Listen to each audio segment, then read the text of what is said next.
তার স্লিপিং ব্যাগের কাপড়ে হালকা একটা টান পড়ল, যেন কেউ ধীরে ধীরে তার দিকে এগিয়ে আসছে।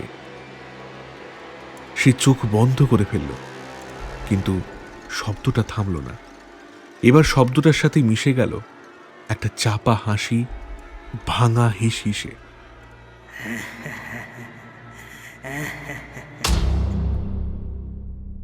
নমস্কার শ্রোতা বন্ধুরা, আমি সৌরভ এবং আপনারা শুনছেন প্রেত চরিত, যেখানে আদিম ভয় পূর্ণ হয়।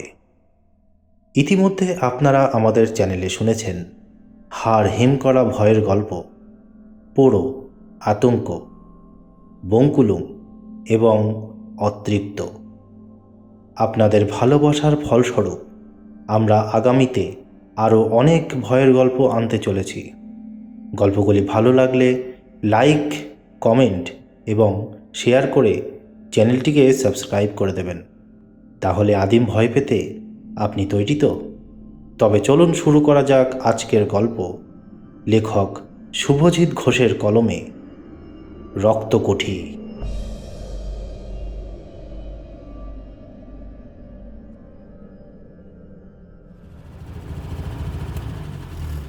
অর্ক চৌধুরী যখন তার ভাঙাচোরা জিপটা থেকে নামল, তখন বিকেলের সূর্যটা পশ্চিমের আকাশে ক্লান্তভাবে ঢলে পড়েছে। বাতাসে কেমন একটা ভেজা মাটির সোঁদা গন্ধ, যা মুর্শিদাবাদের গ্রামের খুব চেনা। কিন্তু এই গন্ধের সাথে মিশে আছে অন্য কিছু, একটা পুরনো ভ্যাপসা গন্ধ, যেন বহু বছরের না বলা কথা আর দীর্ঘশ্বাস এই বাতাসে জমাট বেঁধে আছে। তার সামনে দাঁড়িয়ে আছে মহেশপুরের নীলকুঠি। ইতিহাসে পড়া আর ছবিতে দেখার চেয়ে বাস্তবের এই স্থাপত্য অনেক বেশি ভয়াল, অনেক বেশি জীবন্ত। দোতলা কুঠিটার গায়ে ঔপনিবেশিক স্থাপত্যের ছাপ স্পষ্ট, কিন্তু এখন তা কালের করাল গ্রাসে জীর্ণ। পলেস্তারা খসে গিয়ে ইটের পাঁজর বেরিয়ে পড়েছে। বিশাল বিশাল খিলান আর থামগুলোতে শ্যাওলা ধরেছে, যেন প্রকৃতি তার সবুজ আঁচল দিয়ে মানুষের তৈরি এই অহংকারকে ঢেকে ফেলতে চাইছে। জানলার কাঁচ ভেঙে গেছে, সেই ফাঁকা চোখ দিয়ে যেন কুঠিটা বাইরের পৃথিবীর দিকে শূন্য দৃষ্টিতে তাকিয়ে আছে। এই কুঠির ইতিহাস রক্তাক্ত এবং বেদনাদায়ক। 1742 সালে বর্গী হানার সময় দামাজি পান্তের নেতৃত্বে বর্গীরা এই কুঠিতে আক্রমণ করে। তারা নির্মমভাবে কুঠির বাসিন্দাদের হত্যা করে এবং কুঠির মেঝে রক্তে ভিজে যায়।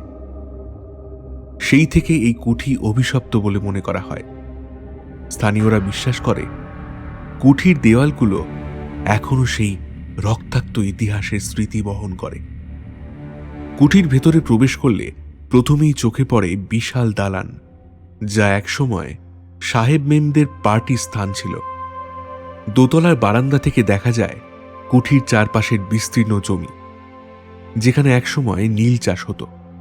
কুঠির প্রতিটি কোণে যেন এক একটি ইতিহাসের পাতা লুকিয়ে আছে, যা অর্কর মতো গবেষকদের জন্য এক অমূল্য সম্পদ। স্থানীয়রা জায়গাটাকে বলে রক্তকুঠি। অর্ক যখন গ্রামের মোড়ে চায়ের দোকানে রাস্তা জিজ্ঞেস করেছিল, তখন দোকানদার থেকে শুরু করে সেখানে বসে থাকা বৃদ্ধরা পর্যন্ত চমকে উঠেছিল। একজন বয়স্ক লোক হুঁকো টানা থামিয়ে তার দিকে তীক্ষ্ণ দৃষ্টিতে তাকিয়েছিল, বলেছিল, কেন মরতে সেখানে যাচ্ছেন বাবু? ওই অভিশপ্ত জায়গায় দিনের বেলাতেও পাখি ডাকে না। এই কুঠিটাকে আমরা আমরা নীলকুঠি বলি না, ওটা ওটা রক্তকুঠি। বর্গীরা যখন এসেছিল তখন তখন এই মাটির প্রতিটি কণা রক্তে ভিজে গিয়েছিল। আপনি আপনি রাত কাটাতে চাইছেন? দিনের আলো ফুরোলে যারা এখানে থাকে তারা তারা ফিরে আসে না তারা।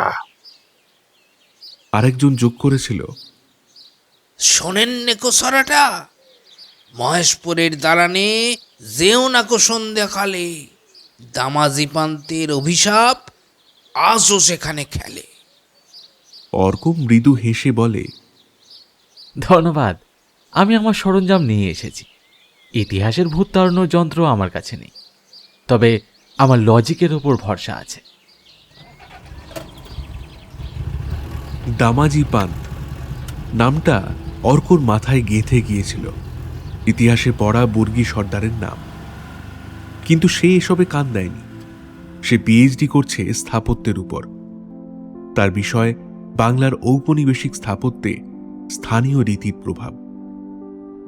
এই নীলকুঠিটা তার গবেষণার জন্য একটা সোনার খনি। সে যুক্তিতে বিশ্বাসী, ইতিহাসে বিশ্বাসী, ভূতে নয়। কুঠির বিশাল লোহার গেটটা মরচে ধরে প্রায় মাটির সাথে মিশে গেছে। তার উপরের নকশাটা ছিল এক বিকট ভয়ঙ্করী দানবীর মুখের মতো, যা এখন শ্যাওলায় ঢাকা। সামান্য ধাক্কা দিতেই ক্যাচ ক্যাচ করে একটা আর্তনাদ তুলে সেটা খুলে গেল। ভেতরে পা রাখতেই একটা অপ্রাকৃত শীতলতা অর্ককে গ্রাস করল। বাইরে তখনও বিকেলের আলো, কিন্তু কুঠির চৌহদ্দির ভেতরে যেন একটা চিরস্থায়ী সন্ধ্যা নেমে আছে। চারিদিকে আগাছার জঙ্গল, মাঝখানে একটা বিশাল উঠোন, বা বলা ভালো দালান। একসময় হয়তো এখানে সাহেব মেমরা পার্টি করত, কিন্তু এখন সেখানে শুধু ভাঙা টালি আর ঘাসের জঙ্গল। অর্ক তার ব্যাগ থেকে ক্যামেরা আর নোটবুক বের করল। সে খুঁটিয়ে খুঁটিয়ে কুঠির গঠন দেখতে লাগলো। চওড়া বারান্দা, গোল থাম আর ছাদের নকশা সবই তার গবেষণার জন্য মূল্যবান তথ্য। সে ছবি তুলতে তুলতে আর নোট নিতে নিতে কুঠির ভেতরে প্রবেশ করল। ভেতরটা আরো অন্ধকার, আরো স্যাঁতস্যাঁতে। একটা ভ্যাপসা গন্ধ তার নাকে এসে লাগলো। মাকড়সার জাল আর চামচিকের বিষ্ঠার গন্ধের সাথে মিশে আছে অন্য কিছু, কিছু একটা যা খুব পুরনো, খুব করুণ। সে একটা বড় হল ঘরে এসে দাঁড়ালো। একসময় হয়তো এখানে নাচ গানের আসর বসত। এখন তার কড়িবর্গা থেকে ঝুলছে শুধু মাকড়সার জাল আর বিস্মৃতি। ঘরের কোণে একটা পুরনো ভাঙা পিয়ানো। অর্ক সেটার দিকে এগিয়ে গেল। সে পিয়ানোর রিডগুলোর উপর জমে থাকা ধুলোর আস্তরণে আঙুল বোলালো। হঠাৎ তার মনে হলো এটা কেবল তার কল্পনা, নাকি ঘরের তাপমাত্রা যেন কয়েক ডিগ্রি কমে গেল। তার হাতের রোম খাড়া হয়ে উঠল। সে আরো ভেতরে মূল খাবার ঘরটার দিকে এগোলো। বিশাল ঘর, দেওয়ালে এখনো ফ্যাকাশে হয়ে যাওয়া ওয়ালপেপারের চিহ্ন। আর সেই দেওয়ালের গায়ে সে দাগগুলো দেখতে পেল, গাঢ় লালচে খয়েরি রঙের ছোপ ছোপ দাগ, যা বহু বছর ধরে শুকিয়ে আছে। অর্ক কাছে গিয়ে আঙুল দিয়ে দেখল। তার যুক্তিবাদী মন বলল, এটা হয়তো দেওয়ালের ড্যাম্প বা পুরনো রং। কিন্তু তার মনের ভেতর থেকে কেউ যেন ফিসফিস করে বলল, এটা রক্ত, শুকিয়ে যাওয়া রক্ত। ঘরের এক কোণে ধুলোর মধ্যে সে একটা ছোট কাঠের ঘোড়া খুঁজে পেল। খেলনাটা ভাঙা, তার একটা পা নেই। অর্ক ওটা হাতে তুলে নিল। একটা বাচ্চার খেলনা। এই ভয়ঙ্কর পরিত্যক্ত জায়গায় এই ছোট জিনিসটা যেন আরো বেশি করে এর করুণ ইতিহাসকে মনে করিয়ে দিচ্ছিল। সে যখন খেলনাটা পরীক্ষা করছিল, তখন তার নতুন ক্যামেরার ব্যাটারি ইন্ডিকেটরটা দপ করে নিভে গেল। পুরো চার্জ দেওয়া ছিল। কয়েক সেকেন্ড পর আবার আলোটা জ্বলে উঠল। অর্কর বুকের ভেতরটা প্রথমবার অকারণে কেঁপে উঠল। সন্ধ্যা নামার সাথে সাথে কুঠিটার চেহারা বদলাতে শুরু করল। অন্ধকার যেন এখানে কোনো তরল পদার্থের মতো, যা ধীরে ধীরে সব ফাঁক ফোকর ভরিয়ে দিচ্ছে।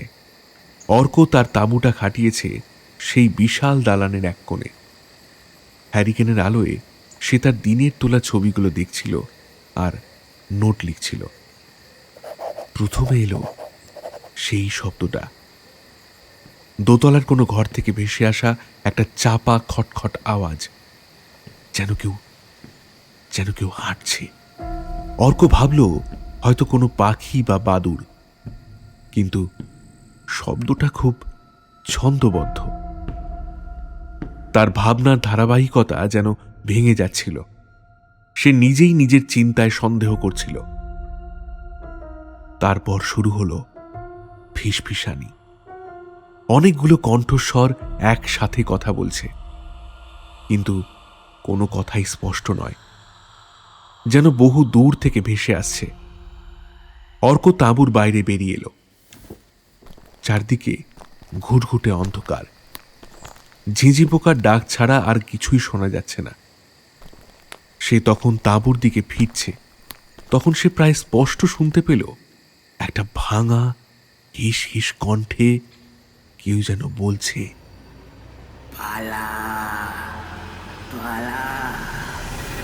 মনের ভুল। সে নিজেকে বোঝালো। এরকম পোড়ো বাড়িতে একা থাকলে এরকম মনে হয়। সে আবার তাঁবুতে ফিরে এলো, কিন্তু কিছুক্ষণ পরেই আবার সেই শব্দ। এবার আরো স্পষ্ট।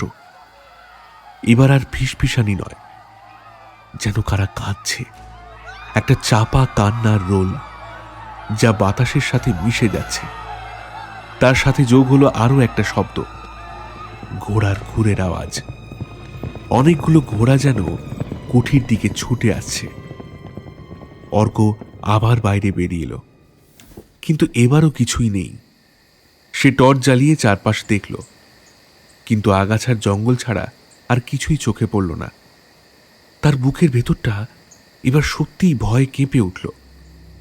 এই শব্দগুলো কি সত্যিই তার মনের ভুল? সেই ধ্বনি যেন বাতাস চিরে নয়, বরং তার বুকের উপর এক অদৃশ্য ভারী চাপ সৃষ্টি করছিল। সে যখন তাঁবুতে ফিরে আসছে, তখন তার নাকে গন্ধটা এলো, তীব্র কাঁচা রক্তের গন্ধ। এত জোরালো সেই গন্ধ যেন এই মুহূর্তে তার সামনেই কিছু একটা কাটা হয়েছে। গন্ধে তার গা গলিয়ে উঠল। সে নাকে চাপা দিয়ে কোনো মতে তাঁবুতে ঢুকল। সেদিন রাতে অর্কর চোখে এক ফোঁটাও ঘুম এলো না। স্লিপিং ব্যাগের ভেতরে গুটিয়ে সে বসে রইল, যেন নিজেকে পৃথিবীর সমস্ত অশুভ শক্তি থেকে লুকিয়ে রাখতে চাইছে। বাইরের নিস্তব্ধতা এতটাই ঘন হয়ে উঠেছিল যে নিজের শ্বাস প্রশ্বাসের শব্দ তার অপরিচিত লাগছিল। কান্নার সেই করুণ সুরটা আর শোনা যাচ্ছিল না, কিন্তু তার জায়গায় জন্ম নিল এক নতুন শব্দ, একটা তীক্ষ্ণ ধাতব ঘষাঘষির আওয়াজ, যেন কেউ একটা পুরনো মূর্ছে ধরা তলোয়ার পাথরের গায়ে ঘষে শান দিচ্ছে, ধৈর্য ধরে, নিষ্ঠুর আনন্দে। প্রতিটি শব্দ যেন অর্কর স্নায়ুর উপর ছুরি চালিয়ে যাচ্ছিল। তার মনে হচ্ছিল এই শব্দটা কুঠির কোনো কোণ থেকে নয়, বরং তার নিজের বুকের গভীর থেকে উঠে আসছে, যেন তার হৃৎপিণ্ডের প্রতিটি ধাক্কা সেই তলোয়ারের শানের সাথে তাল মিলিয়ে চলছে। আর চেতনার সীমানা এতটাই ঝাপসা হয়ে গিয়েছিল যে সে আর বুঝতে পারছিল না সে জেগে আছে না দুঃস্বপ্নের কোনো অন্ধ গহ্বরে আটকে পড়েছে। হঠাৎ তার মনে হলো শব্দটা শুধু বাইরের নয়, তার মনের ভেতরেও কেউ যেন সেই তলোয়ার শান দিচ্ছে, তৈরি হচ্ছে কোনো এক চূড়ান্ত আঘাতের জন্য। ঠিক তখনই এক মুহূর্তের জন্য সে অনুভব করল তাঁবুর বাইরে কেউ নেই, কিন্তু ভেতরে তার পাশেই যেন কেউ বসে আছে, নিঃশব্দ, অদৃশ্য, কিন্তু নিঃসন্দেহে উপস্থিত।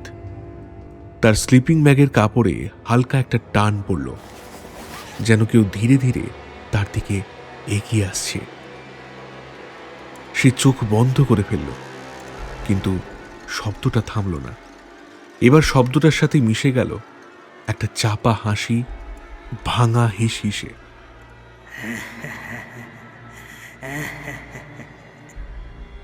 অর্ক বুঝতে পারল সে আর একা নেই, এবং এই রাত, এই কুঠি, এই ছায়া সবকিছু মিলে তাকে একটা খেলার পাত্র বানিয়ে ফেলেছে। একটা খেলা যার নিয়ম সে জানে না, কিন্তু যার পরিণতি সে অনুভব করতে পারছে। শব্দটা এক টানা হয়েই চলেছে, যেন কেউ অনন্তকাল ধরে তার অস্ত্রকে প্রস্তুত করছে এক ভয়ঙ্কর হত্যাকাণ্ডের জন্য। অর্ক ভয়ে প্রায় জমে গিয়েছিল। সে হ্যারিকেনের আলোর দিকে তাকিয়ে নিজেকে শান্ত করার চেষ্টা করছিল, আর তখনই সে তাঁবুর কাপড়ের উপর ছায়াটা দেখতে পেল। হ্যারিকেনের কাঁপা কাঁপা আলোয় তার তাঁবুর দেওয়ালে একটা লম্বা পুরুষের ছায়া পড়েছে। ছায়াটা স্থির নয়, তার একটা হাত ছন্দবদ্ধভাবে উপরে উঠছে আর নিচে নামছে, ঠিক যেন কেউ তলোয়ারে শান দিচ্ছে। এই অনুভূতি যেন তার শ্রবণেন্দ্রিয়কে ছাড়িয়ে সরাসরি তার অস্তিত্বের গভীরে কাঁপন ধরিয়ে দিচ্ছিল। অর্ক জানে তাঁবুর বাইরে কেউ নেই, সে একা, কিন্তু ছায়াটা বাস্তব, জীবন্ত। তার সমস্ত যুক্তি, সমস্ত সাহস যেন এই শব্দের আর ছায়ার তালে তালে ক্ষয়ে যাচ্ছিল। সে বুঝতে পারছিল এই কুঠিতে সে একা নয়, এখানে আছে অন্য কেউ বা অন্য কিছু, যা ঘুমিয়েছিল আর অর্কর আগমনে তার শতবর্ষের নিদ্রা ভেঙেছে। আর সে একা নয়, তারা অনেকে। তার মনে হচ্ছিল সময় আর কোনো সরল রেখায় চলছে না, সে যেন বর্তমান এবং অতীতের এক অন্তরহীন গোলকধাঁধার মধ্যে আটকে পড়েছে। সেদিন রাতের পর অর্কর যুক্তিবাদী মনের বর্মটা প্রথমবার কেঁপে গেল। সে নিজেকে বোঝানোর চেষ্টা করল সারা দিনের ক্লান্তি, নতুন পরিবেশ আর পোড়ো বাড়ির গুমোট আবহাওয়াই তো তার এই বিভ্রমের কারণ। কিন্তু তার বুকের ভেতরের একটা অংশ জানত সে যা শুনেছে, যা দেখেছে, তা শুধু মনের ভুল নয়। পরদিন সকালে ভোরের আলো ফুটতেই সে তাঁবু থেকে বেরিয়ে গেল। রাতের সেই ভয়ঙ্কর নিস্তব্ধতার পর সকালে নরম রোদ আর পাখির ডাক তাকে কিছুটা স্বস্তি দিল। সে ঠিক করল আজ সে কুঠিটার ভেতরের ঘরগুলো আরো ভালো করে দেখবে। হয়তো কোনো পুরনো দলিল বা স্থাপত্যের কোনো গোপন নকশা খুঁজে পাওয়া যেতে পারে। সে এক মুহূর্ত ইতস্তত করল, তারপর মনকে শক্ত করে দোতলায় উঠতে শুরু করল। সিঁড়ির মুখে দাঁড়িয়ে থাকা অন্ধকারটা যেন একটা জীবন্ত প্রাণী, তাকে গিলে খাওয়ার জন্য অপেক্ষা করছে। সিঁড়িগুলো বহু পুরনো, না জানি কোন কালের, কিন্তু এখন বার্ধক্যের ভারে নুচ্চ। প্রতিটা ধাপে পা রাখতেই কাঠগুলো শুধু মচমচে আওয়াজ করছিল না, যেন যন্ত্রণায় আর্তনাদ করে উঠছিল। শব্দটা এত জোরালো যে মনে হচ্ছিল এই নিস্তব্ধ কুঠির ঘুমন্ত আত্মারা জেগে উঠবে। তার মনে হলো প্রতিটি পদক্ষেপ যেন এই বাড়ির ইতিহাসকে বিরক্ত করছে, তার গোপনীয়তায় আঘাত হানছে। দোতলার করিডোরটা আরো অন্ধকার, আরো ভয়ের। হঠাৎ নাকে এসে ধাক্কা দিল একটা মিশ্র গন্ধ, পুরনো কাগজের শুকনো গন্ধ, কাঠের পচা গন্ধ, আর তার সাথে মিশে আছে অন্য কিছু, মিষ্টি কিন্তু অদ্ভুত একটা গন্ধ যা সে চিনতে পারল না। দুপাশে সারি সারি বন্ধ দরজা, বিশাল ভারী কাঠের দরজা, প্রতিটার উপরে পিতলের কারুকার্য করা, এখন কালচে, বিবর্ণ। দরজাগুলো শুধু বন্ধ ছিল না, মনে হচ্ছিল যেন চিরকালের জন্য সিল করে দেওয়া হয়েছে। প্রতিটি দরজা যেন এক একটা সমাধিক্ষেত্র, যার ভেতরে ঘুমিয়ে আছে এক একটা ভুলে যাওয়া গল্প, এক একটা চাপা পড়া দীর্ঘশ্বাস। তার মনে হচ্ছিল দরজাগুলোর ওপাশে কান পাতলে হয়তো শোনা যাবে অতীতের ফিসফিসানি। সে একটা বড় ঘরের দরজা ঠেলে ভেতরে ঢুকল। এটা সম্ভবত কোনো শোবার ঘর ছিল। ঘরের আসবাবপত্র প্রায় সবই নষ্ট হয়ে গেছে, শুধু একটা পুরনো নকশা করা খাট কোনো মতে টিকে আছে। ঘরের দেওয়ালে এখনো সেই কালচে লাল দাগগুলো স্পষ্ট। অর্ক দেওয়ালের কাছে গিয়ে দাগগুলো পরীক্ষা করছিল। হঠাৎ তার চোখ আটকে গেল মেঝের এক কোণে। খাটের নিচে ধুলোর আস্তরণের মধ্যে সে একটা অদ্ভুত জিনিস দেখতে পেল, একটা ছোট বাচ্চার পায়ের ছাপ। কিন্তু ছাপটা সাধারণ নয়, পায়ের পাতার চারপাশে একটা ভেজা কালচে দাগ, যেন কেউ রক্তমাখা পায়ে হেঁটে গেছে। অর্কর শিরদাঁড়া দিয়ে একটা হিমেল স্রোত বয়ে গেল। সে টর্চ জ্বালিয়ে খাটের নিচে দেখল সেখানে আর কিছুই নেই, কিন্তু ওই একটা পায়ের ছাপই যেন হাজারটা না বলা গল্পের ইঙ্গিত দিচ্ছিল। সে ঘর থেকে বেরিয়ে পাশের ঘরে ঢুকল। এই ঘরটা ছিল সম্ভবত বাচ্চাদের ঘর। দেওয়ালে ঘোড়া আর হাতির অস্পষ্ট ছবি আঁকা, আর সেই ঘরের মেঝেতেই সে জিনিসটা খুঁজে পেল। মেঝের কাঠের পাটাতনগুলো এক জায়গায় একটু আলগা। কৌতূহলী হয়ে সে হাত দিয়ে পাটাতনটা সরালো, আর যা দেখল তাতে তার রক্ত জল হয়ে গেল। পাটাতনের নিচে একটা ছোট গর্ত, আর তার ভেতরে গুটিসুটি মেরে শুয়ে আছে একটা শিশুর কঙ্কাল। খুব ছোট শিশু, বয়স 5-6 বছরের বেশি হবে না। কঙ্কালটার হাতে তখনও ধরা আছে একটা ভাঙা কাঠের পুতুল। অর্ক বুঝতে পারল বহু বছর আগে কোনো এক ভয়ঙ্কর বিপদের সময় একটি শিশু হয়তো বাঁচার জন্য এই গর্তে লুকিয়েছিল, কিন্তু সে আর বেরোতে পারেনি। এই দৃশ্যটা অর্কর মনের উপর প্রচণ্ড আঘাত হানল। সে আর সেখানে দাঁড়াতে পারল না, প্রায় ছুটে ঘর থেকে বেরিয়ে এলো। তার নিঃশ্বাস ভারী হয়ে উঠেছিল, মাথা ঘুরছিল। সে বুঝতে পারছিল এই কুঠি শুধু ইট কাঠের কাঠামো নয়, এর প্রতিটি ধূলিকণায় মিশে আছে যন্ত্রণা আর মৃত্যুর ইতিহাস। ভয়ে উদ্বেগে দ্রুত শ্বাস নিতে নিতে অর্ক ফোন করে তার বন্ধু সৌমেনকে। তার হৃৎপিণ্ড বুকের খাঁচায় জোরে ধাক্কা দিচ্ছে, যেন সেটা পালানোর জন্য মরিয়া।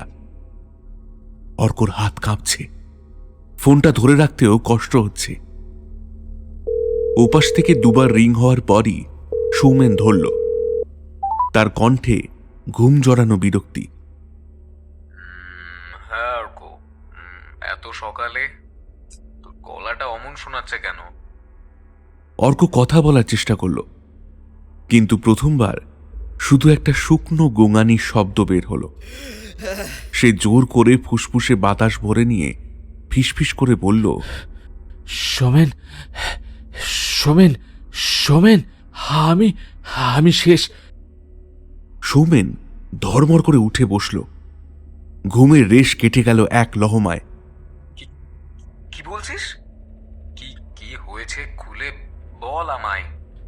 সোমেন, সোমেন, শোন শোন, আমি আমি আর থাকতে পারছি না। আমি নিজের কানে একটা অনবরত শক শক শব্দ শুনছি। এখানে একটা 5-6 বছরের বাচ্চার কঙ্কাল পেয়েছি। অর্ক ফিসফিস করে বলল, কথাগুলো যেন দাঁতের ফাঁক দিয়ে বের হচ্ছে। অর্ক দ্রুত শ্বাস নিতে নিতে থেমে গেল। এটা যেন আঘাতের শব্দ, খুব নিচু কিন্তু ভয়ঙ্কর। তুই বিশ্বাস করবি না, আমি পাগল হয়ে যাচ্ছি, তাই না? বল সোমেন, আমি কি সত্যি সত্যি পাগল হয়ে যাচ্ছি? সৌমেন প্রায় চিৎকার করে উঠল। অর্ক অর্ক অর্ক, তুই শান্ত হ, নড়িস না। অর্ক অর্ক, প্লিজ ফোনটা কাটবি না। কিন্তু অর্ক ততক্ষণে জ্ঞান হারানোর শেষ সীমায় পৌঁছে গেছে। তার শেষ ফিসফিস ছিল, দরজায় যেন কেউ ধাক্কা মারছে। কঙ্কালটা। অর্কর যখন জ্ঞান ফিরে এলো তখন অনেক রাত। সেদিন রাতে সে আর তাঁবুতে ঘুমানোর সাহস করল না। নিজের জিপের ভেতরেই কম্বল জড়িয়ে শুয়ে পড়ল। কিন্তু ঘুম তার চোখে ছিল না। প্রতি মুহূর্তে তার মনে হচ্ছিল এটা কি তার কল্পনা, নাকি গাড়ির জানালার বাইরে সত্যি কেউ যেন দাঁড়িয়ে আছে। অবশেষে মাঝরাতে তার চোখটা একটু লেগে এলো, আর তখনই সে স্বপ্নটা দেখল। সে দেখল সে আর অর্ক নেই। সে হয়ে গেছে একটা ছোট ছেলে, যে ভয় পেয়ে তার মায়ের শাড়ির আঁচল ধরে দাঁড়িয়ে আছে। সে দেখতে পাচ্ছে কুঠির বিশাল দালানটা মানুষে ভর্তি, কিন্তু তাদের কারো মুখেই আনন্দ নেই, আছে শুধু তীব্র আতঙ্ক। বাইরে মশাল আর তলোয়ারের ঝনঝনানি। একদল লোক ঘোড়ায় চড়ে ছুটে আসছে। তাদের উল্লাসধ্বনি যেন নরকের গর্জন। তারা বর্গী। ছেলেটি দেখল দামাজি পান্ত নামের সেই ভয়ঙ্কর বর্গী সর্দার ঘোড়া থেকে নামল। তার হাতে একটা বিশাল বাঁকা তলোয়ার, যা চাঁদের আলোয় চকচক করছে। সে বণিকের কাছে এসে কিছু একটা দাবি করল। বণিক মাথা নাড়তেই দামাজি পান্ত হাসল। সে এক ভয়ঙ্কর হাসি।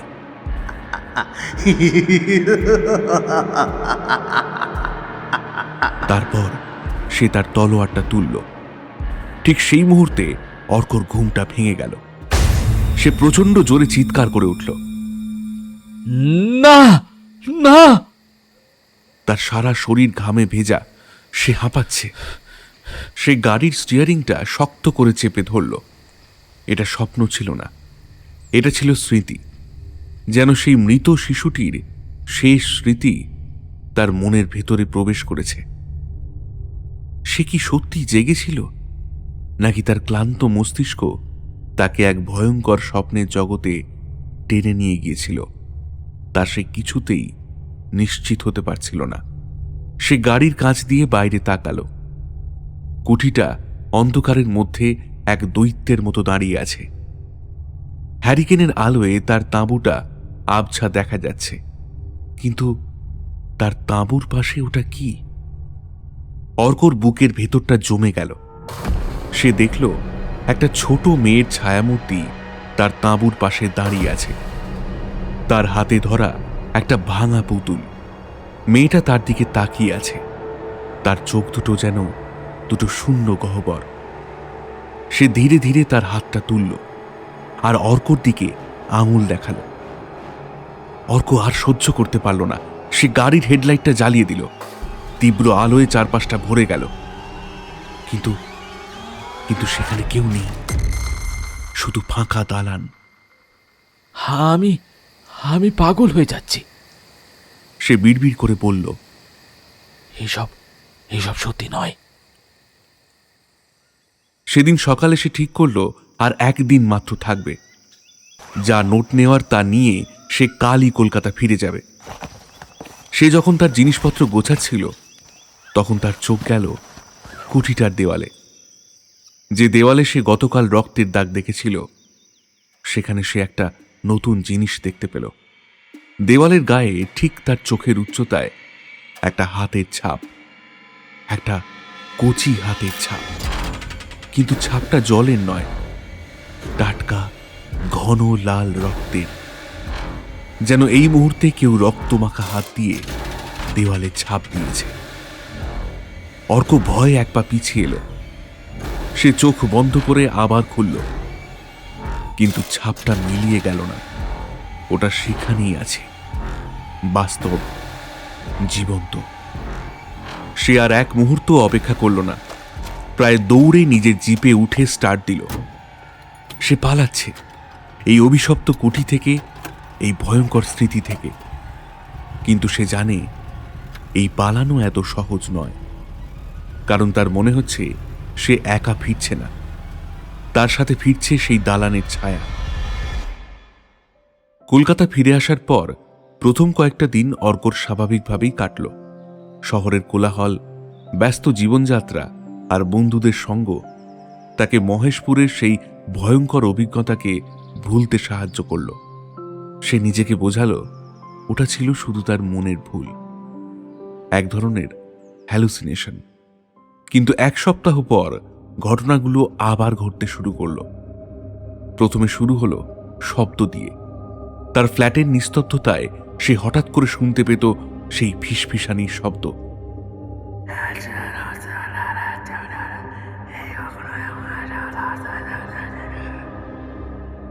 কখনো বা গভীর রাতে তার ঘুম ভেঙে যেত দূর থেকে ভেসে আসা ঘোড়ার খুরের আওয়াজে। সে বারান্দায় ছুটে যেত, কিন্তু কলকাতার ব্যস্ত রাস্তায় তখন শুধু 2-1টা ট্যাক্সি ছাড়া আর কিছুই থাকতো না। শব্দটা কোনো সাধারণ আওয়াজ ছিল না, বরং একটা তীক্ষ্ণ বর্ষার মতো তার চেতনাকে ভেদ করে যাচ্ছিল। এই দৃশ্যগুলো কি তার অবদমিত স্মৃতি, নাকি কোনো অশুভ শক্তির তৈরি করা বিভ্রম? এই প্রশ্নের উত্তর খোঁজার মতো মানসিক শক্তি তার আর ছিল না। তারপর শুরু হলো গন্ধ। তার পড়ার ঘরে বসে কাজ করার সময় সে হঠাৎ করে পেত সেই তীব্র কাঁচা রক্তের গন্ধ। গন্ধে তার মাথা ধরে যেত, গা গুলিয়ে উঠত। সে ঘরের সমস্ত জানলা দরজা খুলে দিত, কিন্তু গন্ধটা যেত না। কিছুক্ষণ পর আপনা আপনি মিলিয়ে যেত। তার পরিবর্তনটা তার বন্ধুরা লক্ষ্য করতে শুরু করল। সে চুপচাপ হয়ে গিয়েছিল, সবসময় অন্যমনস্ক থাকত। তার চোখের নিচে কালি জমেছিল, মুখে একটা ক্লান্তির ছাপ। একদিন রাতে সে তার ফ্ল্যাটে একা ছিল। সে তার গবেষণার কাজে ডুবেছিল। হঠাৎ করেই তার পড়ার ঘরের আলোটা দপ করে নিভে গেল। তারপর আবার জ্বলে উঠল, 1 বার, 2 বার, 3 বার। অর্কর বুকের ভেতরটা কেঁপে উঠল। এটা লোডশেডিং নয়। সে উঠে দাঁড়িয়ে সুইচ বোর্ডের দিকে এগোলো, আর তখনই সে করিডোরের আয়নায় প্রতিবিম্বটা দেখতে পেল। তার নিজের প্রতিবিম্বের ঠিক পিছনে দাঁড়িয়ে আছে একটা ছায়া মূর্তি, একটা ছোট মেয়ের ছায়া। তার হাতে একটা ভাঙা পুতুল। অর্ক প্রচন্ড জোরে চিৎকার করে ঘুরে দাঁড়ালো। কে ওখানে? কে কে কে কে কে ওখানে? কিন্তু পিছনে কেউ নেই। সে মনে করল সে বুঝতে পারছে, কিন্তু নিশ্চিত ছিল না। সে ভুল ছিল। সে পালায়নি। সেই কুঠির অভিশাপ তার পিছু ছাড়েনি। সেটা তার সাথে এই শহরে চলে এসেছে। এই ঘটনার পর সে প্রায় ঘর থেকে বেরোনো বন্ধ করে দিল। সে তার গবেষণার কাজও করতে পারছিল না। সারাক্ষণ এক অজানা আতঙ্কে ভুগত সে। তার মনে হতো সে একা নয়, তার ফ্ল্যাটে অন্য কেউ আছে, যারা তাকে দেখছে, তার প্রতিটি পদক্ষেপ লক্ষ্য করছে। এই সময় সে তার পুরনো নোটবুকগুলো ঘাঁটতে শুরু করল। মহেশপুরের নীলকুঠি নিয়ে লেখা একটা পুরনো বইয়ের কথা তার মনে পড়ল। সে বইটা খুঁজে বের করল। বইটা লিখেছিলেন একজন ব্রিটিশ নীলকর, যিনি ওই কুঠিতে 19বিংশ শতাব্দীর মাঝামাঝি সময় থাকতেন। বইটার একটা অধ্যায়ে তিনি কুঠির ইতিহাস নিয়ে লিখেছেন। তিনি লিখেছেন, স্থানীয়দের মতে ওই জায়গায় 18 শতাব্দীতে এক বণিকের প্রাসাদ ছিল। 1742 সালে বর্গিহানার সময় দামাজি পান্তের সৈন্যরা সেই প্রাসাদ আক্রমণ করে। তারা সেখানে থাকা 50 জনেরও বেশি মানুষকে নির্মমভাবে হত্যা করে। সেই থেকে নাকি ওই জায়গাটা অভিশপ্ত। বইটার একেবারে শেষে নীলকর সাহেব তার নিজের অভিজ্ঞতার কথা লিখেছেন। তার লেখাগুলো পড়তে পড়তে অর্কর সারা শরীর ঠান্ডা হয়ে এলো। প্রথম আমি স্থানীয়দের এই গল্পগুলোকে কুসংস্কার বলে উড়িয়ে দিয়েছিলাম, কিন্তু কিছুদিন পর থেকে আমি অদ্ভুত সব অভিজ্ঞতার সম্মুখীন হতে শুরু করি। রাতের বেলা আমি শুনতে পেতাম কান্নার শব্দ, তলোয়ারের ঝনঝনানি। আমার ভারতীয় ভৃত্যরা ভয়ে কাজ ছেড়ে পালিয়ে গেল। আমি একা হয়ে পড়লাম। তারপর আমি তাদের দেখতে শুরু করলাম, ছায়ার মতো অবয়ব। তারা আমার কাছে কিছু চাইতো। তাদের চোখে ছিল অনন্ত যন্ত্রণা আর ক্রোধ। আমি বুঝতে পারছিলাম আমি পাগল হয়ে যাচ্ছি। তারা আমাকে ছাড়বে না। এই কোঠের মাটি রক্তে ভেজা, আর সেই রক্ত মুক্তি চায় না, চায় সঙ্গী। সেই কান্না যেন তার নিজের বুকের ভেতর থেকে উঠে আসছে।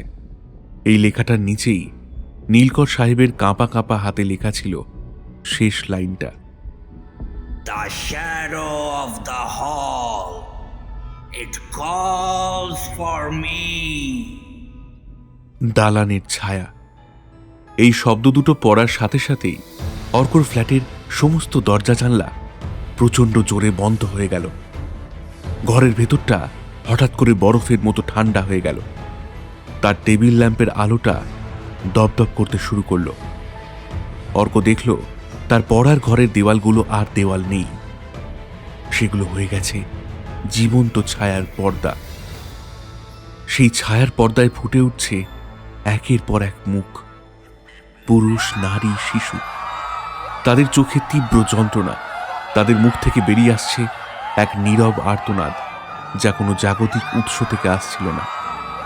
সেগুলো যেন সরাসরি তার আত্মার দেওয়ালে প্রতিধ্বনিত হচ্ছিল। অর্ক ভয়ে চিৎকার করতে পারছিল না, তার শরীরটা জমে গিয়েছিল। সে দেখল সেই ছায়াগুলো দেওয়াল থেকে বেরিয়ে এসে একটা সম্মিলিত বিশাল ছায়ামূর্তিতে পরিণত হচ্ছে। সেই মূর্তির কোনো নির্দিষ্ট আকার নেই, আছে শুধু যন্ত্রণা আর ক্রোধের এক ভয়ঙ্কর প্রকাশ। দালানের ছায়া তার দিকে এগিয়ে আসতে লাগলো। তার সাথে এগিয়ে এলো সেই কান্নার রোল, সেই রক্তের গন্ধ, আর সেই তলোয়ারে শান দেওয়ার শব্দ। সেই সুর যেন এক ধীর গতির বিষ, যা তার কানের মধ্যে দিয়ে প্রবেশ করে সোজা তার মনকে অবশ করে দিচ্ছিল। অর্ক জ্ঞান হারালো। জ্ঞান যখন ফিরল, অর্ক নিজেকে তার কলকাতার ফ্ল্যাটের মেঝেতে আবিষ্কার করল। ঘরের টেবিল ল্যাম্পটা তখনও জ্বলছে। তার হলদে আলোয় চারপাশের বইপত্রগুলো স্পষ্ট দেখা যাচ্ছে। দেওয়ালগুলো আগের মতোই স্থির, নিরেট। সেখানে কোনো ছায়ার চিহ্ন নেই। বাতাসটাও স্বাভাবিক। রক্তের গন্ধ বা কান্নার রোল কিছুই নেই। এক মুহূর্তের জন্য তার মনে হলো, এটা কি কেবলই তার কল্পনা? সে হয়তো দুঃস্বপ্ন দেখে জ্ঞান হারিয়েছিল। সারাদিনের ক্লান্তি আর মানসিক চাপেই হয়তো এমনটা হয়েছে। সে কাঁপা কাঁপা পায়ে উঠে দাঁড়ালো, সোফায় গিয়ে বসল।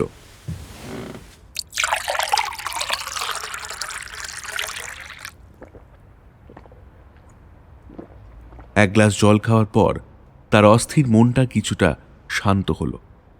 সে নিজেকে বোঝালো, মহেশপুরের ওই অভিশপ্ত কুঠিটা তার মনের উপর গভীর প্রভাব ফেলেছে। কিন্তু এখন সে সেখান থেকে অনেক দূরে, নিরাপদ। কিন্তু সে ভুল ছিল। পরদিন সকালে সে যখন ইউনিভার্সিটির লাইব্রেরিতে তার গবেষণার কাজে ডুবেছিল, তখন ঘটনাটা ঘটল। সে একটা পুরনো বইয়ের পাতা উল্টাচ্ছিল।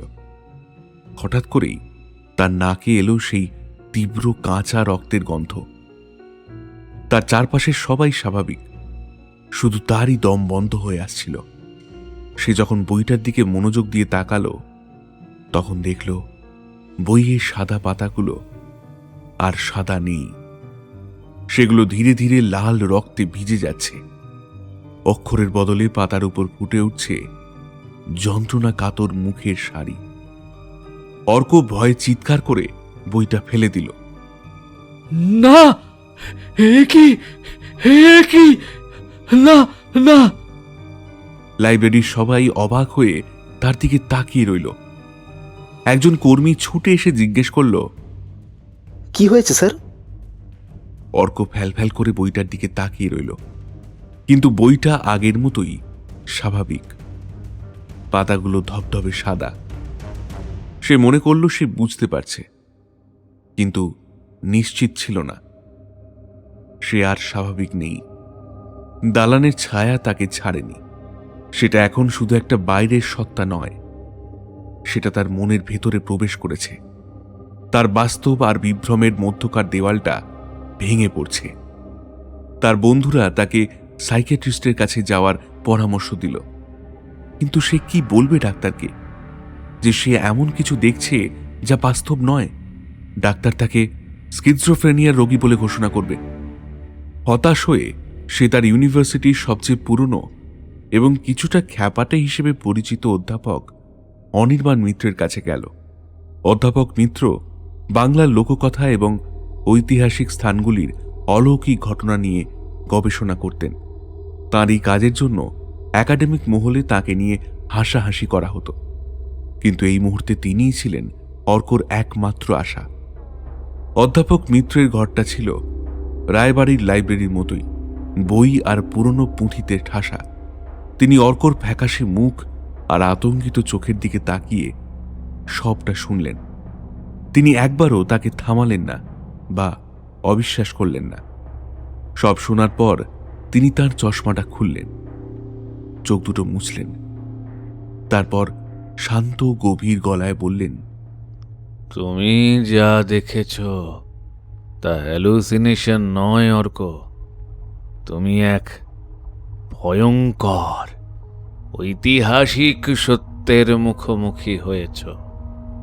তিনি ব্যাখ্যা করলেন, কিছু কিছু জায়গায় যেখানে অত্যন্ত নৃশংসভাবে এবং আকস্মিকভাবে বহু মানুষের মৃত্যু হয়, সেখানে তাদের শেষ মুহূর্তের তীব্র আবেগ, ভয়, ক্রোধ, যন্ত্রণা একটা সম্মিলিত শক্তি তৈরি করে। এটা কোনো আত্মা নয়, এটা একটা মানসিক প্রতিধ্বনি, একটা ক্ষত যা সময়ের সাথে সাথে শুকায়নি, বরং আরো গভীর হয়েছে। তুমি যাকে দালানের ছায়া বলছো, সেটা হলো সেই 50 জন মানুষের সম্মিলিত যন্ত্রণা।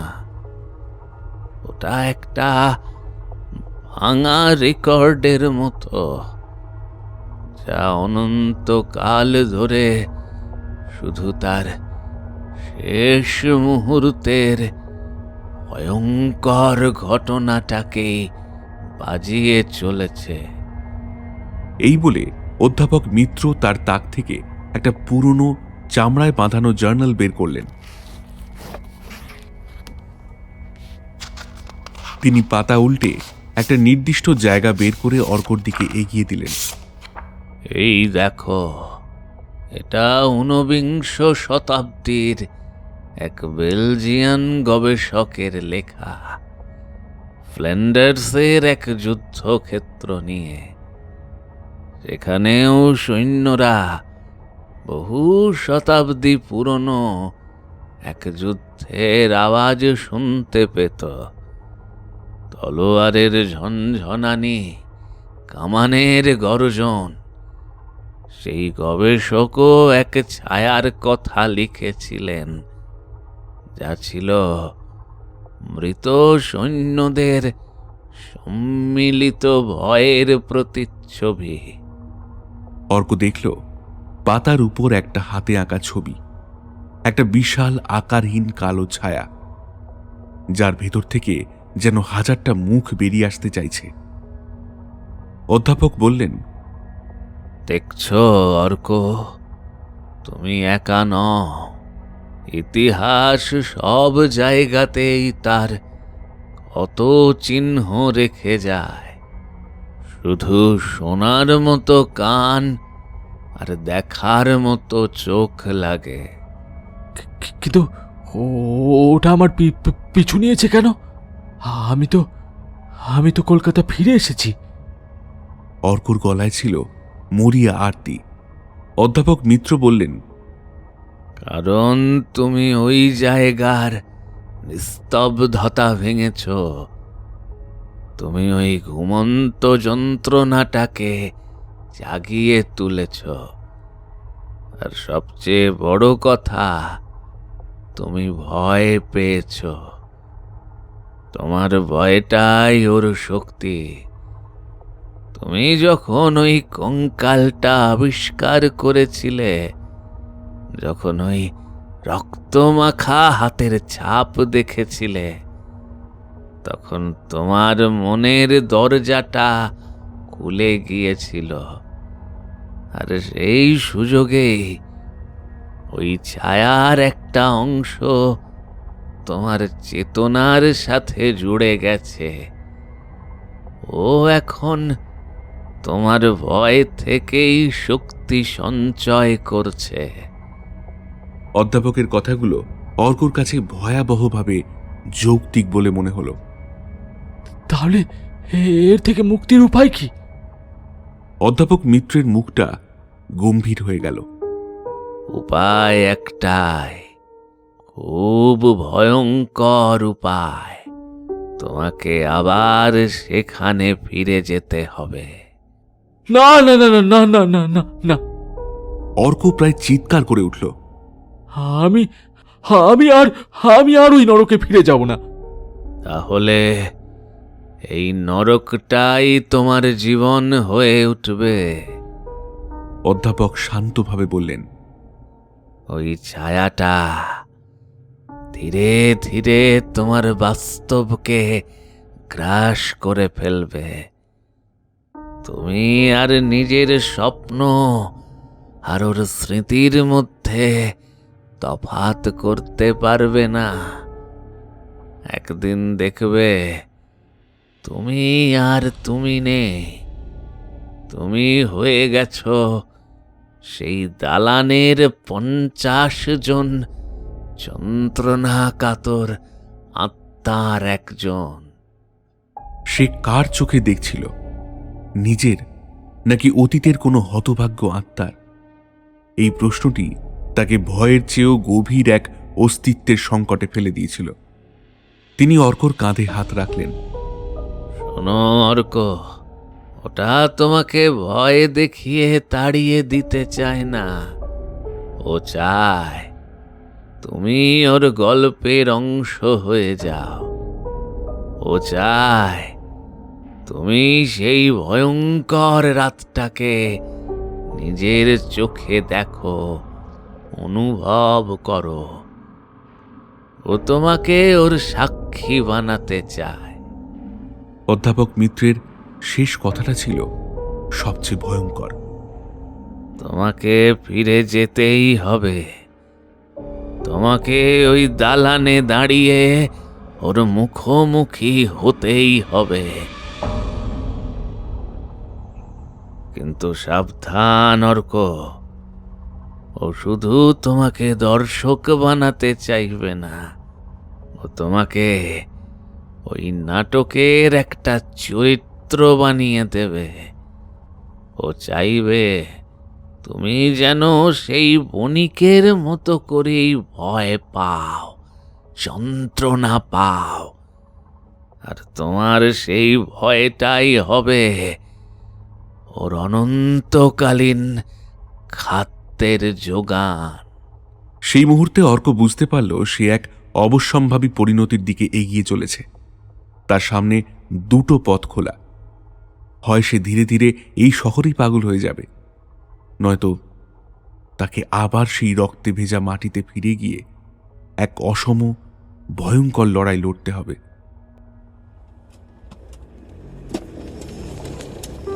কলকাতা থেকে মহেশপুরে ফেরার পথটা অর্কর কাছে অনন্তকাল বলে মনে হচ্ছিল। এবার তার সঙ্গী কোনো কৌতূহল বা গবেষণার নেশা ছিল না, ছিল শুধু এক তীব্র হিমশীতল ভয় আর এক মরিয়া প্রতিজ্ঞা। সে জানত সে স্বেচ্ছায় এক কসাইখানায় প্রবেশ করতে যাচ্ছে। তার জিপের স্টিয়ারিংয়ে রাখা হাত দুটো কাঁপছিল। রাস্তার ধারের প্রতিটি বট বা অসত্য গাছকে তার এক একটি অশুভ ছায়ামূর্তি বলে মনে হচ্ছিল। অস্তগামী সূর্যের লাল আভাটা যেন আকাশের বুকে এক গভীর ক্ষতচিহ্ন তৈরি করেছিল, যা থেকে রক্ত ঝরছে। তার মনের ভেতরে অধ্যাপক মিত্রের কথাগুলো ঘুরপাক খাচ্ছিল। তোমার ভয়টাই ওর শক্তি। সে নিজেকে বারবার বলছিল, আমি ভয় পাবো না, আমি শুধু একজন সাক্ষী। কিন্তু তার হৃৎপিণ্ডের দ্রুত গতি তার এই আত্মবিশ্বাসকে বিদ্রূপ করছিল।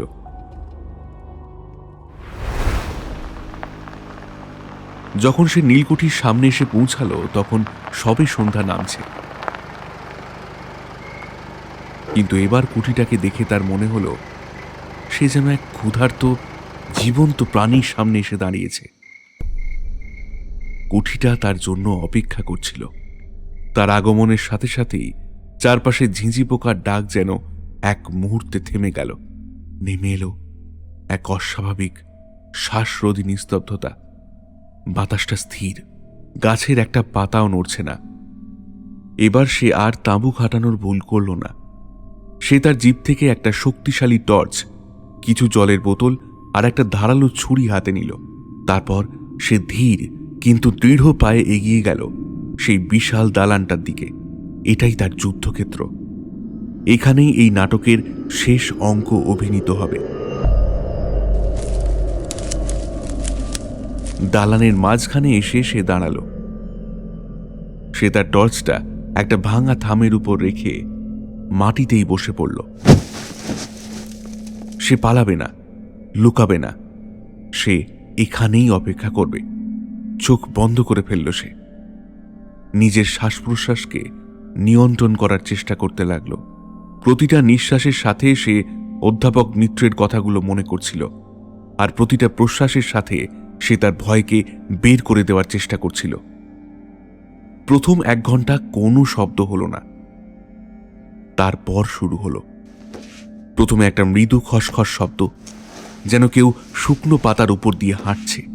তারপর একটা বাচ্চার কান্নার শব্দ, যা কুঠির কোনো এক অন্ধকার কোণ থেকে ভেসে আসছিল এবং পরক্ষণেই মিলিয়ে যাচ্ছিল। অর্ক চোখ খুলল না। সে জানত এগুলো তাকে বিভ্রান্ত করার চেষ্টা। সেই ধ্বনিগুলো ছিল চেতনার ফাটল, যার মধ্যে দিয়ে এক শীতল অচেনা জগৎ উঁকি মারছিল। সেই কান্না যেন তার নিজের বুকের ভেতর থেকে উঠে আসছে। হঠাৎ তার নাকে গন্ধটা এলো, তীব্র পোড়া মাংসের গন্ধ। এত ভয়ঙ্কর সেই গন্ধ যেন এই মুহূর্তে তার পাশেই কোনো চুল্লিতে মানুষের শরীর পুড়ছে। গন্ধে তার বমি পাচ্ছিল। সে নাক মুখ চেপে ধরল, কিন্তু গন্ধটা তার মাথার ভেতরেও প্রবেশ করছিল। ঠিক তখনই সে তার সামনে একটা ঠকঠক শব্দ শুনতে পেল। সে চোখ খুলতে বাধ্য হল। সে দেখল দালানের মাঝখানে, তার থেকে মাত্র 10 ফুট দূরে, সেই ভাঙা কাঠের ঘোড়াটা রাখা, যেটা সে দোতলার ঘর থেকে কুড়িয়ে এনেছিল। খেলনাটা নিজে থেকেই এদিক ওদিক দুলছে, আর তার কাঠের পা দুটো মেঝের উপর ঠুকে ঠুকে শব্দ করছে, ঠক ঠক ঠক। ওই শব্দ তার মজ্জার সাথে অনুরণিত হচ্ছিল, এক অস্বস্তিকর এবং অচেনা পরিস্থিতির অনুভূতি তৈরি করছিল। অর্কর বুকের ভেতরটা জমে গেল। সে নিশ্চিত ছিল খেলনাটা তার ব্যাগের ভেতরে রাখা। তাহলে ওটা এখানে কিভাবে এলো? রাত যত গভীর হতে লাগলো, কুঠির তাণ্ডব তত বাড়তে শুরু করল। এবার এলো সেই ফিসফিসানির শব্দ।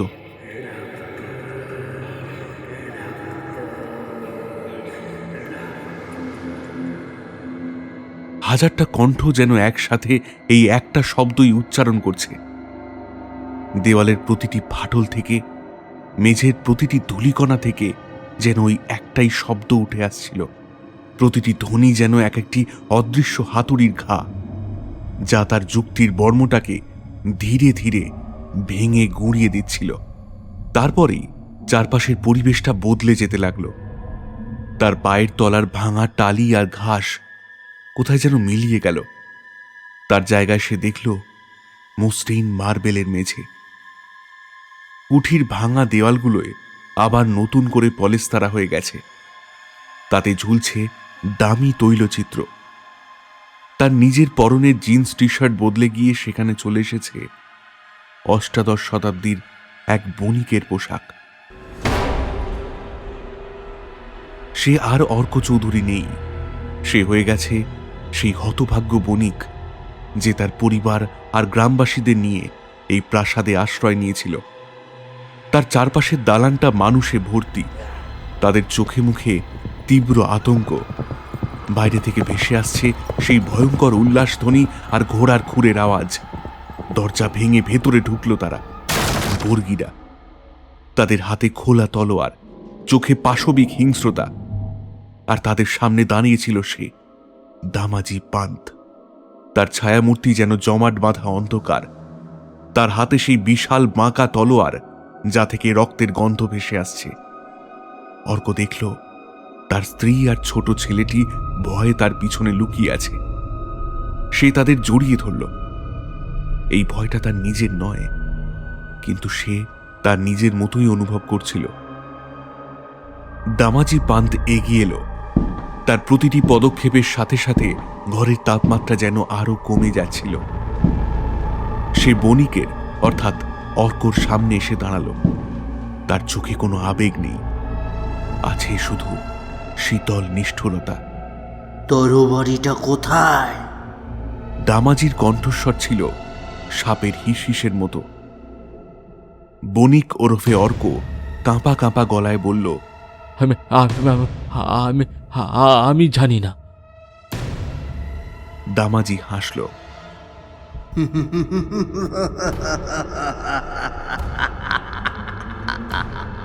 তাহলে তোদের কারোকে আর বেঁচে থেকে লাভ নেই।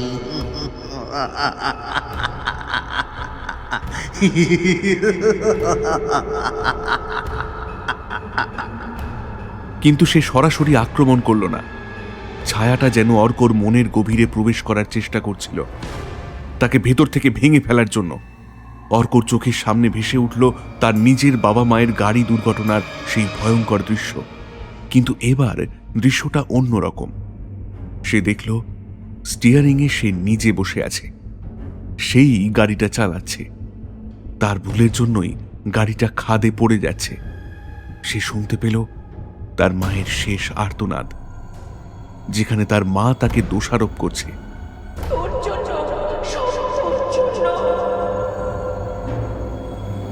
এরপর সে দেখল তার সবচেয়ে কাছের বন্ধু অ্যাক্সিডেন্টে আহত হয়ে রাস্তায় পড়ে আছে।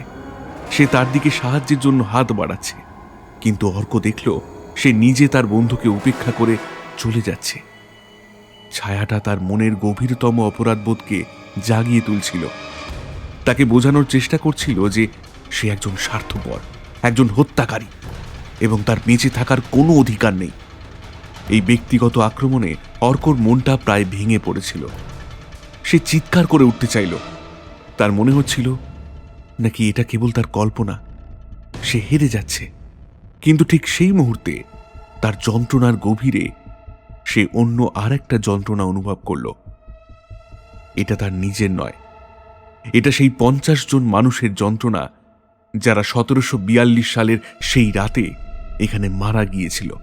তাদের ভয়, তাদের হাহাকার, তাদের অসহায় ক্রোধ। অর্ক বুঝতে পারল তার নিজের ভয়টা এই সম্মিলিত যন্ত্রণার কাছে কিছুই নয়। সে তার ব্যক্তিগত ভয় আর কষ্টকে সরিয়ে দিল। সে আর নিজের জন্য লড়ছিল না, সে লড়ছিল সেই 50টি বিস্মৃত আত্মার জন্য। সে তার সমস্ত মানসিক শক্তি এক করল। সে দামাজি পান্তের ছায়ামূর্তির চোখের দিকে সরাসরি তাকালো।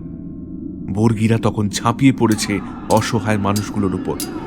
শুরু হয়েছে এক নারকীয় হত্যাকাণ্ড। অর্ক অনুভব করল গরম রক্তের ছিটে এসে তার মুখে লাগছে। সে তার চোখের সামনে দেখল একটা শিশুকে তার মায়ের কোল থেকে কেড়ে নিয়ে ছুঁড়ে ফেলে দেওয়া হচ্ছে। সে দেখল একজন বৃদ্ধকে তলোয়ার দিয়ে কুপিয়ে হত্যা করা হচ্ছে। আর্তনাদ, চিৎকার আর রক্তের স্রোতে দালানটা ভেসে যেতে লাগলো। সে দেখল তার চোখের সামনে তার স্ত্রী আর সন্তানকে হত্যা করা হলো। তার বুকের ভেতরটা যন্ত্রণায় ফেটে যাচ্ছিল। অবশেষে দামাজি পান্থ তার সামনে এসে দাঁড়ালো। তার তলোয়ার থেকে টাটকা রক্ত ঝরছিল। সে তলোয়ারটা তুলল। অর্ক জানে এটাই সেই মুহূর্ত। দালানের ছায়া এটাই চায়। সে চায় অর্ক যেন ভয়ে চিৎকার করে ওঠে, প্রাণ ভিক্ষা চায়। তার সেই ভয়টাই হবে এই চক্রের শেষ আহুতি। তার সামনে দাঁড়িয়ে থাকা দামাজি পান্তের ছায়ামূর্তিটা আরো ঘনীভূত হল। চারপাশের সমস্ত আত্মার সম্মিলিত ক্রোধ যেন ওই একটা অবয়বের মধ্যে প্রবেশ করল। তলোয়ারটা নামিয়ে আনার জন্য সে যখন হাত তুলল, তখন দালানের সমস্ত আর্তনাদ যেন এক হয়ে একটা কান ফাটানো চিৎকারে পরিণত হল। অর্ক হাঁটু গেড়ে মাটিতে বসে পড়ল। তার চোখের সামনে অন্ধকার নেমে আসছিল। তার নিঃশ্বাস বন্ধ হয়ে আসছিল। সে বুঝতে পারছিল সে আর পারছে না। ঠিক সেই মুহূর্তে, সেই শেষ মুহূর্তে তার ভয়ের ঊর্ধ্বে উঠে এলো এক অদ্ভুত অনুভূতি, করুণা। সে ফিসফিস করে বলল, আমি আমি তোমাদের কষ্টটা অনুভব করতে পারছি। এই কথাগুলো ছিল অপ্রত্যাশিত। করুণা, ক্ষমা, এই আবেগটা সেই সম্মিলিত ক্রোধের সত্তা বুঝতে পারল না। দামাজি পান্তের তোলা তলোয়ারটা থমকে গেল। তার ছায়ামূর্তিটা কাঁপতে শুরু করল। চারপাশের আর্তনাদ আর হাহাকার ধীরে ধীরে কমে আসতে লাগল। ছায়ামূর্তিগুলো একে একে বাতাসে মিলিয়ে যেতে শুরু করল। অর্কর মনে হল সে জিতে গেছে, কিন্তু পরক্ষণে সে ভুলটা বুঝতে পারল। পরিবেশটা শান্ত হয়নি, বরং এক নতুন আরো ভয়ঙ্কর নিস্তব্ধতা নেমে এসেছে। বাতাসটা এখন আর শুধু ঠান্ডা নয়, বরফের চেয়েও শীতল। এই শীতলতায় কোনো যন্ত্রণা বা আবেগ নেই, আছে শুধু এক বিশুদ্ধ শিকারী হিংস্রতা। অর্ক এতক্ষণ যে সম্মিলিত আত্মার চাপ অনুভব করছিল, সেটা ছিল গরম আগুনের মতো। আর এই নতুন উপস্থিতিটা হলো ধারালো বরফের ছুরির মতো। সে এতক্ষণ 50 জন বন্দির সাথে এক কারাগারে ছিল। এখন বন্দিরা মুক্ত, কিন্তু কারারক্ষক রয়ে গেছে। তার শিরদাঁড়া দিয়ে একটা তীব্র ভয় নেমে গেল। তার পিছনে সেই মার্বেলের মেঝের উপর একটা ভারী পায়ের শব্দ হলো। খট, একটা শব্দ। অর্ক ভয়ে জমে গেল। সে ঘোরার সাহস করতে পারল না। তার ঘাড়ের কাছে সে একটা হিমশীতল নিঃশ্বাস অনুভব করল। বাতাসে ভেসে এলো এক অদ্ভুত গন্ধ, পুরনো লোহা আর শুকিয়ে যাওয়া রক্তের। যেন একটা বহু পুরনো তলোয়ার তার খুব কাছে নিয়ে আসা হয়েছে। তারপর তার কানের পাশে একটা নিচু, ভারী ও কর্কশ স্বর ফিসফিস করে উঠল। ভাষাটা সে চিনতে পারল না, হয়তো পুরনো মারাঠি। কিন্তু শব্দটার মধ্যে যে অনন্তকালীন ঘৃণা আর অধিকারবোধ ছিল, তা বুঝতে তার অসুবিধা হল না। শব্দটি ছিল মজা। শব্দগুলো যেন শুধু কানে নয়, তার হৃদয়ের গভীরে গিয়ে আঘাত করছিল। অর্ক আর এক মুহূর্ত অপেক্ষা করল না। তার সমস্ত শরীর আদি মাতঙ্গে চিৎকার করে উঠল। সে মাটিতে পড়ে থাকা টর্চটা কোনো মতে তুলে নিয়ে দৌড়াতে শুরু করল। সে একবারও পিছনে ফিরে তাকালো না। তার শুধু মনে হচ্ছিল একটা দীর্ঘ ধারালো ছায়া তাকে অনুসরণ করছে। সে জিপে উঠে এমনভাবে অ্যাক্সিলারেটরে চাপ দিল যেন স্বয়ং যম তার পিছনে তাড়া করছে।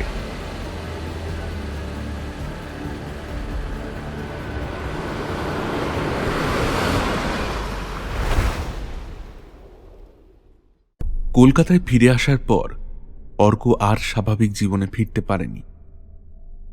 সে আর সেই যুক্তিবাদী কৌতূহলী গবেষক নেই। সে এখন এক ভীত, বিধ্বস্ত মানুষ।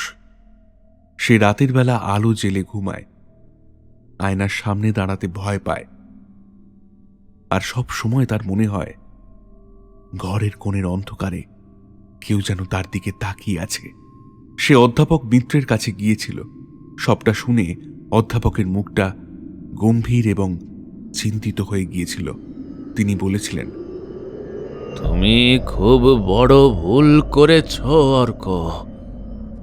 তুমি কারাগারটা খালি করে দিয়েছ, কিন্তু কারারক্ষককে মুক্তি দিয়ে দিয়েছ। ওই দালানের ছায়াটা ছিল সম্মিলিত যন্ত্রণার এক প্রতীক। ওই 50 জন আত্মার ভয় আর ক্রোধই দামাজি পান্তের মূল সত্তাটাকে এতদিন ধরে আটকে রেখেছিল। তুমি ওদের শান্ত করে দিয়ে সেই বাঁধটা ভেঙে দিয়েছ। এখন সে মুক্ত, আর সে তার অসমাপ্ত কাজ শেষ করতে চায়। কি কাজ? অর্কর গলাটা শুকিয়ে গিয়েছিল। সেদিন সে বণিকের শরীরটা দখল করতে চেয়েছিল, পারেনি। এখন সে একটা নতুন শরীর খুঁজছে, একটা আশ্রয়।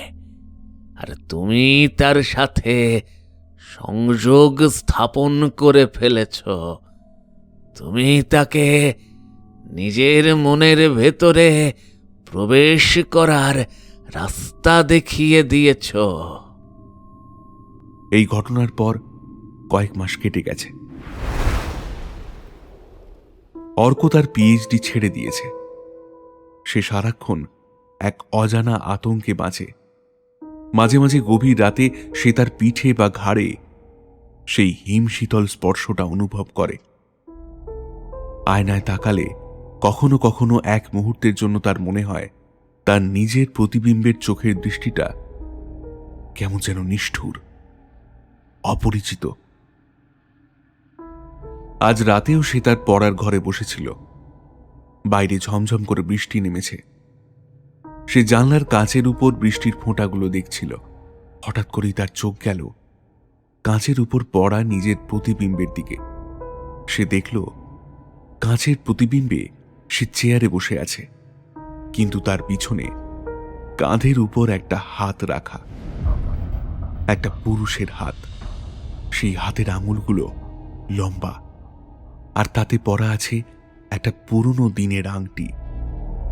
অর্কর নিঃশ্বাস বন্ধ হয়ে এলো। সে জানে তার ঘরে সে একা। সে যখন ভয় জমে গেছে তখন কাঁচের প্রতিবিম্বটা হাসল।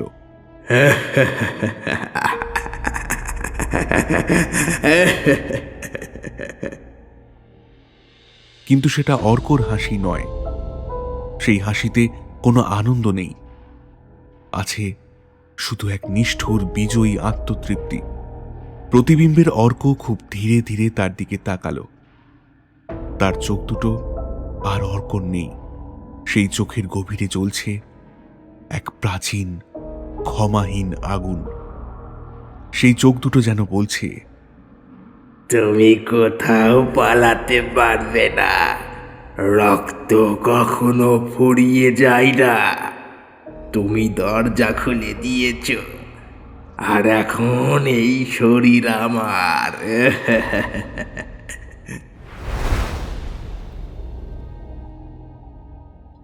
মহেশপুরের অভিশাপ শেষ হয়নি, শুধু তার উত্তরাধিকার বদলেছে।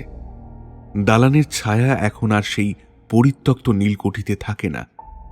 সে এখন বাস করে এক তরুণের ভীত আত্মার গভীরে, অপেক্ষা করছে সম্পূর্ণভাবে জেগে ওঠার জন্য। শুধু তা কুঠি ছেড়ে এখন শহরের আনাচে কানাচে রক্তের খোঁজ করছে। শুনছিলেন লেখক শুভজিৎ ঘোষের কলমে হাড় হিম করা ভয়ের গল্প রক্তকুঠি। গল্প পাঠে দেবাঞ্জন। বিভিন্ন চরিত্রে তমাল, অতনু, অমিত, দীপঙ্কর, মিনাজুল, প্রদ্যুৎ, দিগন্ত, মৌসুমী, সুজয় এবং রাজ। প্রচ্ছদ, শব্দ সংযোজন এবং আবহে তরঙ্গ স্টুডিও। পরিচালনা ও পরিবেশনায় টিম প্রেতচরিত। গল্পটি ভালো লাগলে লাইক, কমেন্ট ও শেয়ার করে দেবেন। আর হ্যাঁ, সাবস্ক্রাইব করতে ভুলবেন না যেন। শীঘ্রই ফিরছি আরও এক হাড় হিম করা ভয়ের গল্প নিয়ে। ততক্ষণ সুস্থ থাকুন এবং শুনতে থাকুন প্রেতচরিত, যেখানে আদিম ভয় পূর্ণ হয়।